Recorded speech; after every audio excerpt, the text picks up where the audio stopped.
Kia ora whānau, but most importantly, kia ora to all the kids out there. Welcome to another episode of Maui Bedtime Stories. For those of you interested in getting yourself in touch with this book, Peter Gossage's Maui and the Other Maori Legends, you're going to be able to look me up on the whanauchannel.com website and purchase yourself a copy of this booklet. But right about now, let's enjoy 6 p.m. Maui Bedtime Stories.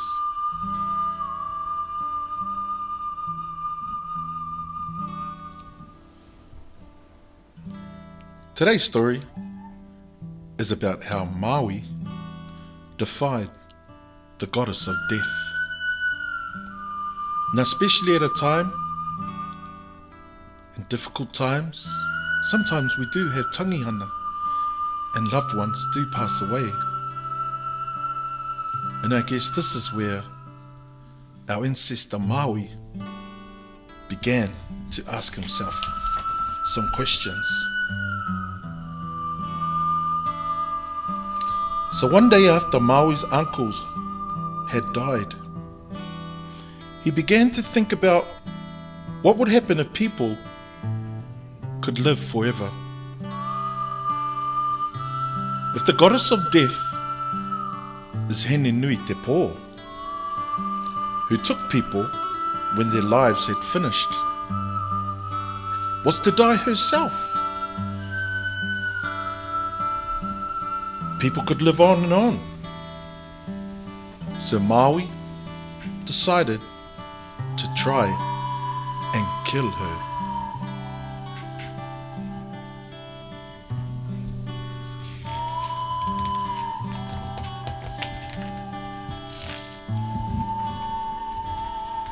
Now Maui and his friends, the birds of the forest, Tui, Hihi, Pi Waka Waka, Pūkeko, Rupe, and Huia, travelled to the far regions where Hene dwelt.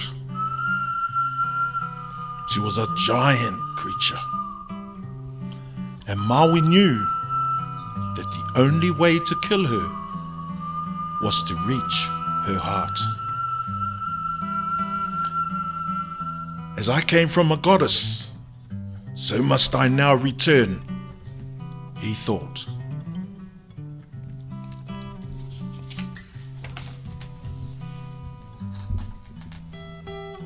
Don't make a sound, my friends, warned Maui to the birds.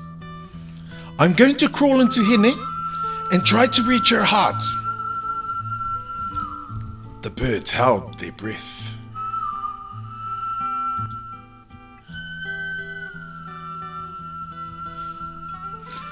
They held their breath as Maui writhed and twisted. His kicking legs looked so funny that Pewai Waka Waka the fantail tittered out loud.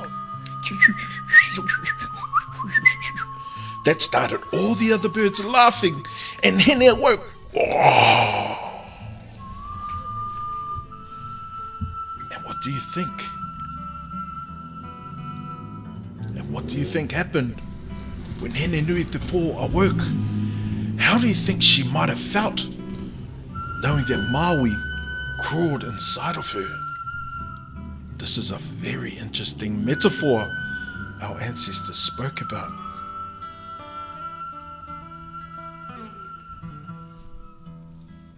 Her eyes blazed with anger at what she felt. The ground heaved and the earth shook. The birds fled screaming into the sky. Maui was never seen again.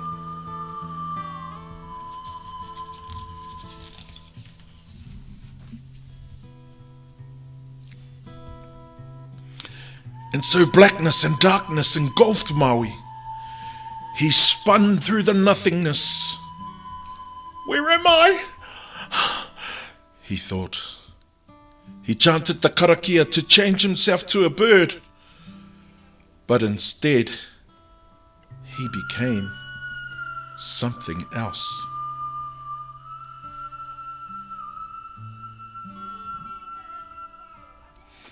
Suddenly, there were many more of him.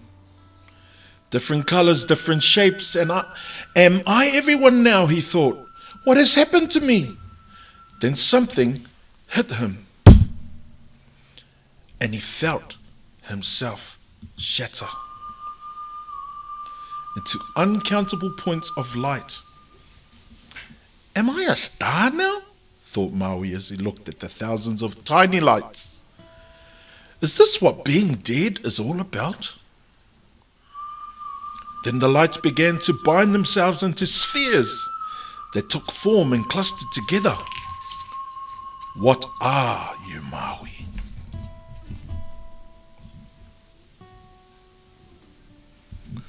We are the gods, they communicated. They communicated and they circled all around him. Can you see all the different shapes? Yeah, I can see green circles. Tāne Mahu, the god of the birds and forests. I can see Tiki Tiki, god of fern roots. Rongo Matane. Tawhiri Mātea, Papa Tuanuku, Tangaroa. They all circled around him. Then they began to merge together, one within the other.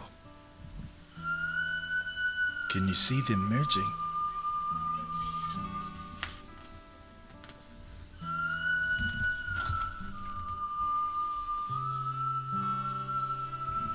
And Maui drifted through them, and each one gave him a different feeling. Now, he was himself again. He felt brand new, and as if he was real.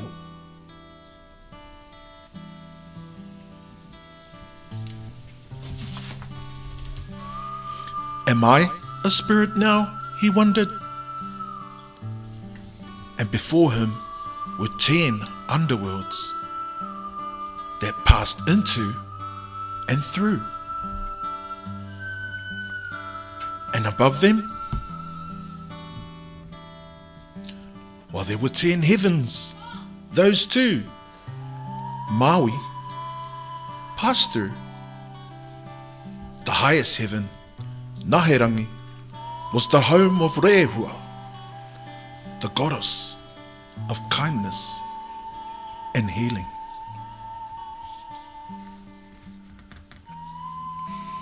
Can you see some of the pictures there?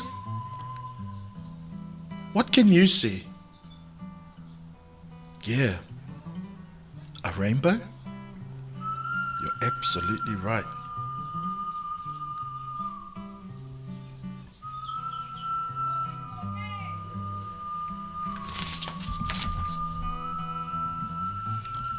This is a wonderful place, said Maui, but I miss the world that I knew as a boy and a man. How can I get home? You always tried to change things, Maui.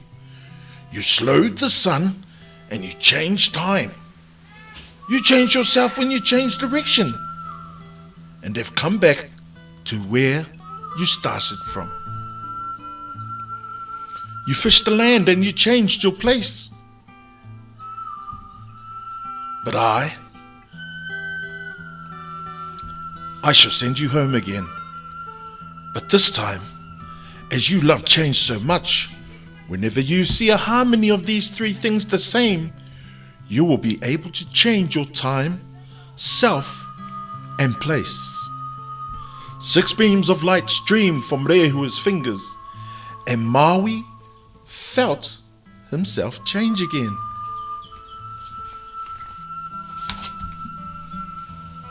Aye. What do you think? he changed back into? I can see the fishhook going into the baby and going back into Rehua. And as the colour swirled around him, Maui remembered how he had felt rocking on the ocean when he was very young, long ago, wrapped in the hair of his mother's topknot. He felt warm and safe, and even though he was going to a different time, self and place, he was still going home.